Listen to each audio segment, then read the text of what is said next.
నమస్తే న్యూస్ 24 తెలుగుకు స్వాగతం. నా పేరు యామిని. ముందుగా వార్తల్లోని ముఖ్యాంశాలు ఇప్పుడు చూద్దాం. వైసీపీ పాలనలో మొత్తం అప్పులు కుప్పగా చేశారని, గ్రామ పంచాయతీ నిధులను దుర్వినియోగం చేశారని విద్యుత్ శాఖ మంత్రి గొట్టిపాటి రవికుమార్ ధ్వజమెత్తారు. బాపట్ల జిల్లా కొరసిపాడు తహసీల్దార్ కార్యాలయంలో ప్రజావేదిక కార్యక్రమంలో మంత్రి పాల్గొన్నారు. ఈ సందర్భంగా గొట్టిపాటి మాట్లాడుతూ, గత ప్రభుత్వం పంచాయతీ నిధులను దారి మళ్లించిందని, అలా జరగకుండా ప్రతి రూపాయి పంచాయతీ అభివృద్ధికి ఖర్చు చేయాలని అధికారులను ఆదేశించారు. వర్క్లో తీసుకోండి, వర్క్ చేసినప్పుడు ఆపద ఎవరు వచ్చి పని చేస్తారంటే వాళ్ళందరినీ తీసుకోండి. 600 ఉన్నాయి అంటున్నారు మన వాళ్ళు. ఒకసారి చెక్ చేసుకోండి, మీరు కూడా అన్ని గ్రామాల్లో చెక్ చేసుకోండి.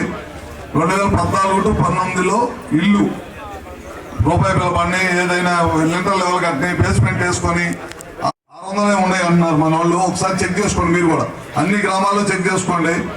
2014 to 19లో ఇల్లు రూపాయి బిల్ల పడిని, ఏదైనా లింటర్ లెవెల్ కట్టినాయి, బేస్మెంట్ వేసుకొని వచ్చింది. అందుకని పంచాయతీ డబ్బులు పంచాయతీకి మీరు సెక్రటరీలు ఉన్నారు, అందరూ వచ్చారా? పంచాయతీ సెక్రటరీలు ఉన్నారా?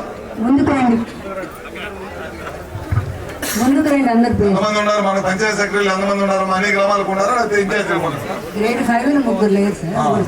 మూడు ఇన్ఛార్జి పంచాయతీలో పంచాయతీ సెక్రటరీ పంచాయతీ వర్క్ జరగాలమ్మా. మంచిది. నేను కూడా కొంచెం ఎడల్పుగా పెట్టండి, వాటర్ రిలేటెడ్ అది చూడండి. 4 ఇప్పిస్తాను. ఒకసారి కాంట్రాక్టర్ పిలిచి మాట్లాడండి, అది డబ్బులు ఇప్పిస్తా అని చెప్పాను. ఆయన కూడా హ్యాండ్ ఓవర్ చేసినా ఇప్పించేస్తాను. 1-2 సార్లు చెక్ చేసి ఎంతమంది పిల్లలు ఉన్నారు, 25 మంది పిల్లలకు ఒక గది ఉందా లేదా. ఇక్కడ నేను కొరసిపాడు ఎస్సీ కాలనీలో చూశాను, సొంతం గట్టి అయిపోయి ఉంది. కంప్లీట్ చేశారు అది ఎస్సీ కాలనీలో. కాలనీలో నేను చూశాను. పెట్టొచ్చమ్మా, డిమాలిషన్కి ఏదైనా పెట్టొచ్చా? ఎంత ఇది ఖర్చు? ఇప్పుడు ఏదైనా ప్రాబ్లం ఉంటే బయట చేస్తే రప్పించి చెప్తా అన్నాడు.